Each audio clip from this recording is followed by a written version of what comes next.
So much lefty lunacy, more and more every year. I mentioned before this council in Melbourne, James. Stonington Council, is it? City of Stonington? Yes.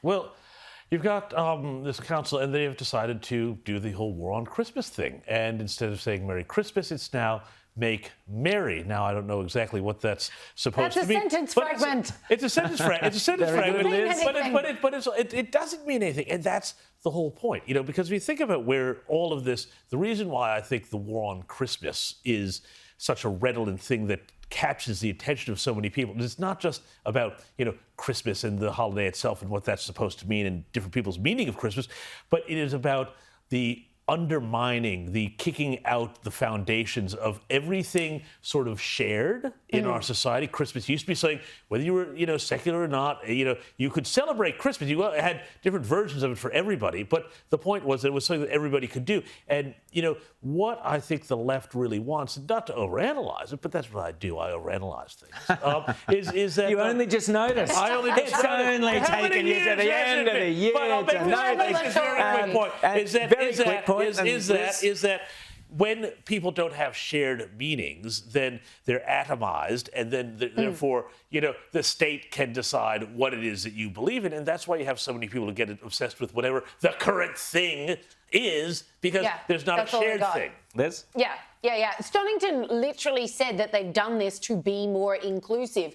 Can you name me a single person who's offended by the word Christmas? I mean, if you're trying to suck up to the minorities, they love Christmas.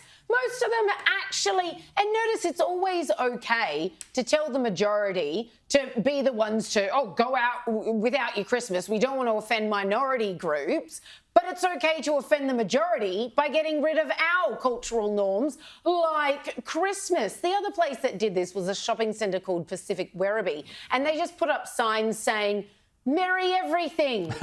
Merry everything. Merry everything. Merry everything. But it is also, this is happening also. There's other ways too.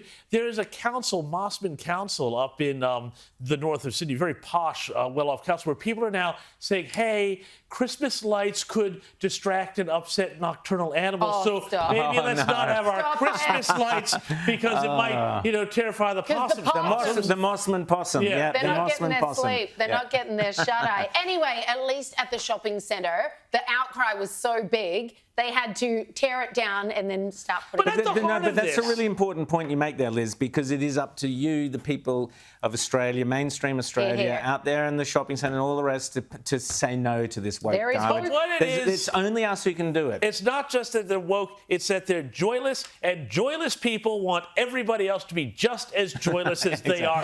So that is what this all comes down to. More joyful this Christmas. Joy Go for it. on steroids. Joy on steroids. That's what we want. Sandhurst, Liz, in the UK, that's the equivalent of Duntroon over there. They've hit on a brilliant woke idea, which is to...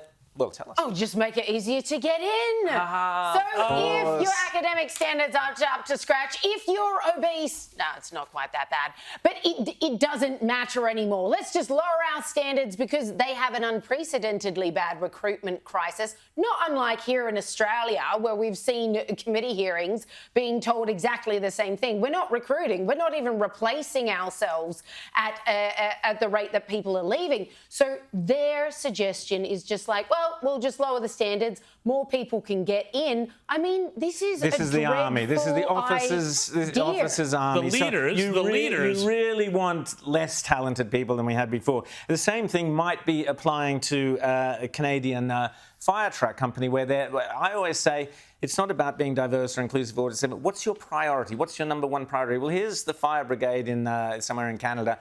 I guess we get an idea from that visual what their priority is. Maybe not so much putting out the fires. Maybe this is, virtue woke signalling is what it's all about. I'd rather just have someone turning up at the fire who is good at putting out fires, just my personal thing, than someone who's necessarily of whatever minority group. Let's also mention, it's all come to pass now, James. Scientists are now, we've now hit peak Malthusianism. Scientists are now saying that breathing is bad for the environment, James. Well, and I guess you could say the mask slips, so to speak, doesn't it? But look, this is what we always do. We always knew that at the heart of this environmental movement is a real anti-human movement. Interestingly, Elon Musk was warning about this. He said a lot of the people who are pushing all of this stuff and the billionaires hate people. They think there's too many people, and this is where it all comes down to. You're breathing, you're the problem. They see us as the cancer on the planet and treat us accordingly. Well, I look forward to them doing their bit by ceasing to breathe as soon as possible. I always say to people, once you understand the carbon they want to reduce is you, everything starts making sense. 100%, very great insight there. Javier Milei, we spoke to John Ruddock last week. He's already kicked off literally getting rid of bureaucracies, getting rid of ministries. He's doing it. He said he would beforehand. He showed us how he would do it, and he is doing it, which is fantastic. Great news there. Peter Dutton, take note. That's how you win elections.